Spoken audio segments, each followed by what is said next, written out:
આજથી થોડાક દિવસ પહેલા મોરબીમાં પાટીદાર સમાજના યુવકની સરા જાહેરમાં હત્યાની ઘટના સામે આવી હતી। આ ઘટના બાદ મોરબી પોલીસ દોડતી થઈ હતી ને ગણતરીના કલાકોમાં આરોપીઓની ધરપકડ કરીને હવે તેમને ઘટના સ્થળે લઈ જઈને પોલીસે શું કર્યું વિગતે વાત કરીએ। વૈષ્ણવજન તો તેને કહીએ જે પીડ પરાઈ જાનાને રે। દર્શક મિત્રો, નવજીવન ન્યૂઝમાં આપનું સ્વાગત છે।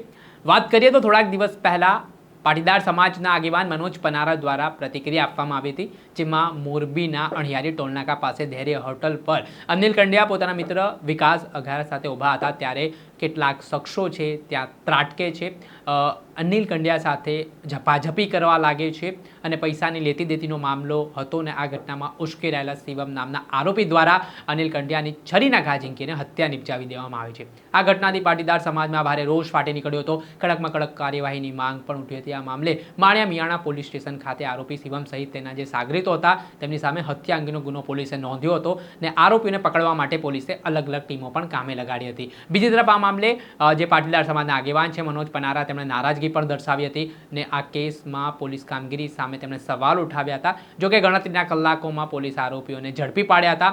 ત્યારબાદ આજે જે સ્થળ અણિયારી ટોલ નાકું આવેલું છે જ્યાં આ હત્યાનો બનાવ બન્યો હતો ત્યાં પોલીસ આરોપીઓને દોરડા બાંધીને લઈ ગઈને સમગ્ર ઘટનાનું રિકન્સ્ટ્રક્શન કરવામાં આવ્યું છે।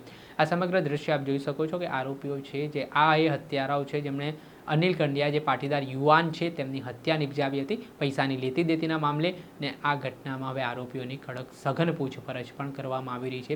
તેમની પાસેથી એક એક કડીઓ પણ મેળવવામાં આવી રહી છે ને આરોપીઓ કડકમાં કડક સજાના પાત્ર બને તે માટેના પોલીસ દ્વારા પ્રયાસો પણ હાથ ધરવામાં આવ્યા છે। પહેલાં એ દ્રશ્ય જુઓ।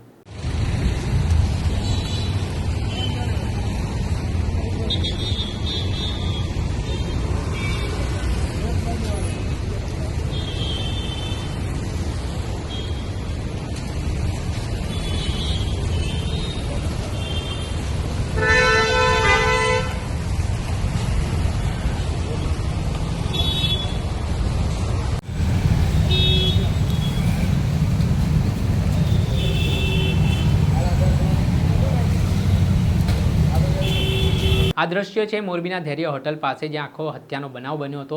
ત્યાં પોલીસે આરોપીઓનો વરઘોડો કાઢ્યો હોય તેવી વાત કહેવાઈ રહી છે।